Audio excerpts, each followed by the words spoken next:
নল নাই।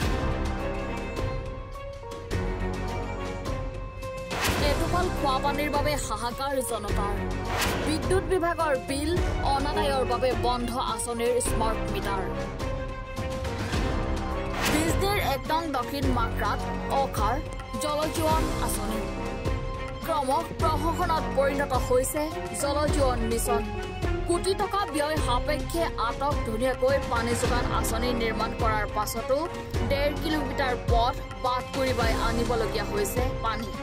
পানীৰ অভাৱত হাহাকাৰ অৱস্থা সাধাৰণ জনতাৰ। এই দৃশ্য বিজনীৰ ভাৰত ভূটান সীমান্তৱৰ্তী একদম দক্ষিণ মাক্কাৰ।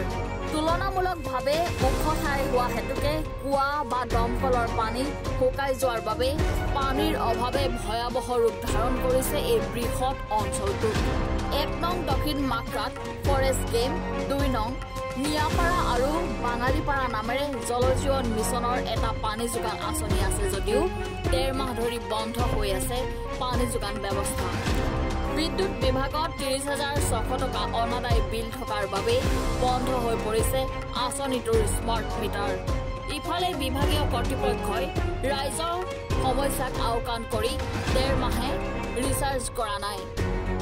এনে পৰিপ্ৰেক্ষিতত এটুপি খোৱা পানীৰ বাবে কোনোবাই ঠেলাৰে, কোনোবাই চাইকেলেৰে, আন কোনোবাই ই ৰিক্সাত আৰু আন একাংশ মহিলাই কাষত কলহ লৈ 1.5 কিলোমিটাৰ পথ বাট কৰি পাই আনিবলগীয়া হৈছে খোৱা পানী। এজন মুছলমান সম্প্ৰদায়ৰ হৃদয়বান লোকে সমন্বয় আৰু মানৱতাৰ সুন্দৰ নিদৰ্শন দাঙি ধৰি নিজৰ ঘৰত ব্যৱহৃত মটৰেৰে ৰাইজক যোগান ধৰি আহিছে পানী। পানী যোগান আঁচনিটো কাৰ্যক্ষম কৰি অতি সোনকালে পানী যোগান ধৰাৰ ব্যৱস্থা কৰক, এই দাবী ৰাইজৰ। আমাৰ ইয়াতে পানীৰ বহুত সমস্যা হৈ গৈছে। পানীৰ কাৰণে আমাৰ বহুত হাহাকাৰ চলি আছে। ইমান গৰু আছে, ইমান মানুহৰ মানে গাও ধোৱা, পানী খোৱা, এইবাৰ ভাত বনোৱা চবতে পানীয়ে লাগে। পানী নহ'লে খালি চাউলটোতো খাব নোৱাৰে। সেইকাৰণে চৰকাৰে ৱাটাৰ চাপ্লাইটো ইমান দিন মূৰত বনাই দিছে, ঠিকই পানীটো কিয় চালু নকৰে সেইটোতো আমি নাজানো। ৰিচাৰ্জ খালি কয় ৰিচাৰ্জ নাই। আমি এনেকুৱা কৈছোঁ, আমি কয় যে 20 টকা লাগে, 10 টকা লাগে, 50 টকা লাগে, দিয়া মহিলা আমাৰ 1 মাহ আমাৰ চলাই দিয়ক। নাই, সেইটোও নাই। কয় আমাৰ বোলে বহুত বাকী হৈ গৈছে যদি তুমি চৰকাৰে কিয় তথ্য নোলোৱা? এতিয়া চৰকাৰে ল'ব লাগে না নাই? এতিয়া তথ্য আমাৰ সেই কুকলনৰ পৰা আনিব লাগে, সেই ডংচাপাৰাৰ পৰা আনিব লাগে।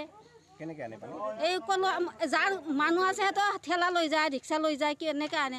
মোৰতো কাহৈ নাই। মই এটা ডেলিভাৰী মানুহ বোৱাৰী আছে, তাইতো যাব নোৱাৰে। মই হাত ভাঙা, ভৰি ভাঙা, সিহঁতক যেনেকৈ হওক আনিব লাগে। কলো লৈ 3 ঘণ্টা জিৰাই আনিব লাগে, হয়নে নাই?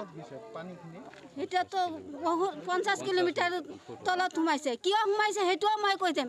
ইমান দিন আমি চলি আছিলোঁ, ইমান বছৰ চলি আছিলোঁ। এতিয়া জাগাই জাগাই ৱাটাৰ চাপ্লাই বহাইছে। সেইকাৰণে পানীটো বহুত চব উঠাইয়া ওপৰত লৈ আহিছে। সেইকাৰণে তলত পানীয়ে নাই। আমাৰ দমকলত কোনোদিনো আগতে শুকাও নাছিল, আজি 2 বছৰ ধৰি শুকাই আছে। এইবাৰ তো 2 মাহ আগতে শুকাইছে, 2 মাহ আগতে এইবাৰ শুকাইছে। কিহৰ কাৰণে? ৱাটাৰ চাপ্লাইৰ কাৰণে। আমাক পানীয়ে নেদে এতিয়া কি?